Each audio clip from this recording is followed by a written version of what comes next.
So I'm starting today with a warning, and I think this is an important one. And this is a warning to my fellow do something leftists. You know, Trump talks about the do nothing left. I care about the do something left. I've always cared about getting things done.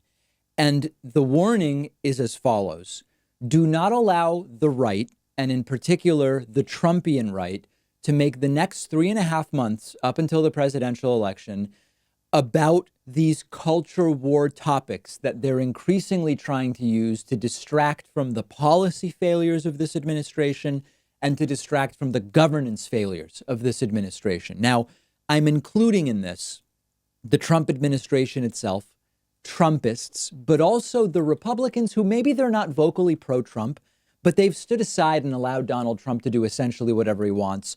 They've rubber stamped the judges. And to really understand this, we've got to do a little bit of homework. So first of all, when we talk about culture war, we're talking about cultural conflict. We're not talking about policy battles, right? We're talking about a battle over whose values are going to reign supreme.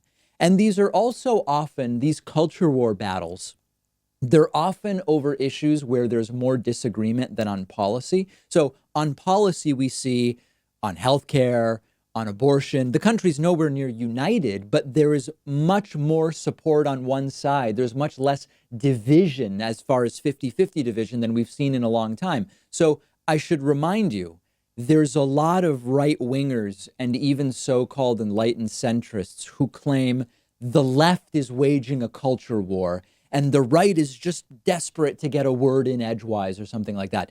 That has never been less true than it is now. The right is fomenting a culture war specifically because they believe it will help them win in November, because they can't justify their re-elections in any other way because they've failed. So let's take the abortion example for a moment. For a long time, abortion was a hot button culture war issue. And over time, American opinion about abortion has become more and more on the side of, in most cases, abortion should be legal. That makes abortion less of an ideal issue with which to wage a culture war. Now, among evangelical conservative circles and in religious groups, being against abortion is still a pretty good way to raise money for your campaign. But abortion has become a less efficient way to polarize people to your advantage right now.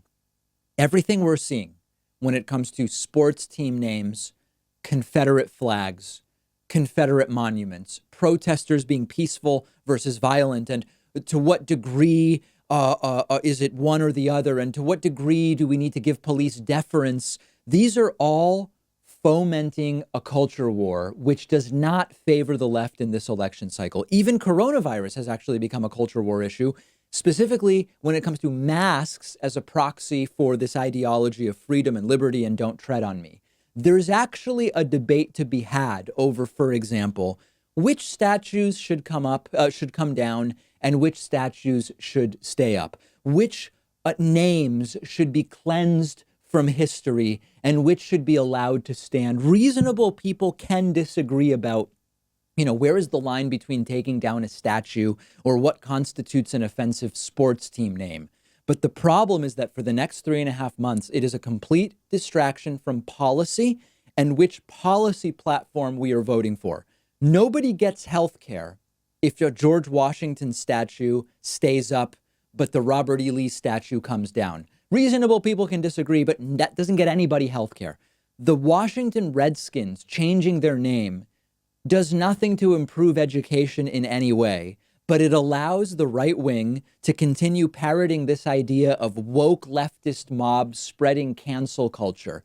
They are losing like they've never lost before on policy and governance, with the exception of getting a bunch of judges confirmed. And that also doesn't get enough attention while we're arguing about Confederate flags. Now, I've played clips for you over the last few days, weeks, where Donald Trump has been asked about his biggest first-term accomplishments and his second-term agenda, and he can barely answer those questions.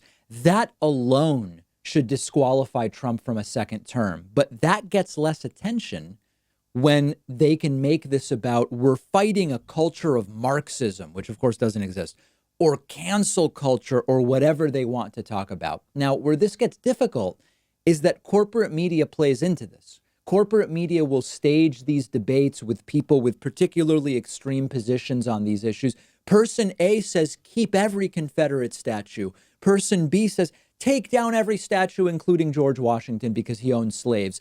And it is wasted time. It's wasted time, number one, because most people don't hold such extreme views. Like most Americans, I think actually would be pretty reasonable. And they'd say, well, there's a difference between someone known for fighting to keep slavery in this country or else they will leave the Union versus George Washington is really known for other things, including saying we need a president, not a king, etc.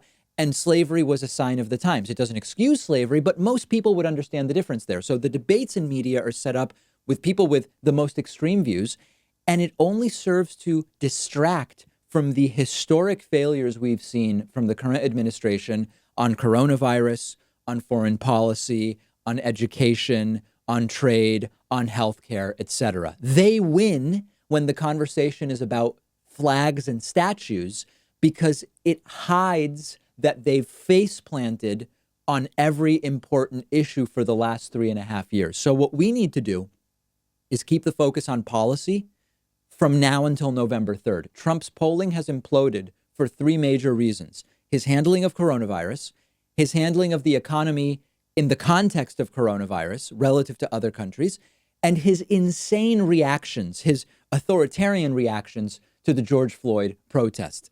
He's failed to deliver on just about every campaign promise. The United States is a global laughingstock. Those are the issues. We should talk about the failures there and Joe Biden as an alternative and put aside these cultural issues because they benefit from the discussion being about flags and statues rather than about their policy failures. If you love feeding your intellectual curiosity, but you're always struggling to find the time, check out one of my all-time favorite apps called Blinkist. Blinkist lets you consume an entire book on your way home from work. They take thousands of popular nonfiction books, condense each one into text or audio that you can get through in just 15 minutes, and you get all of the important core ideas and information from that book.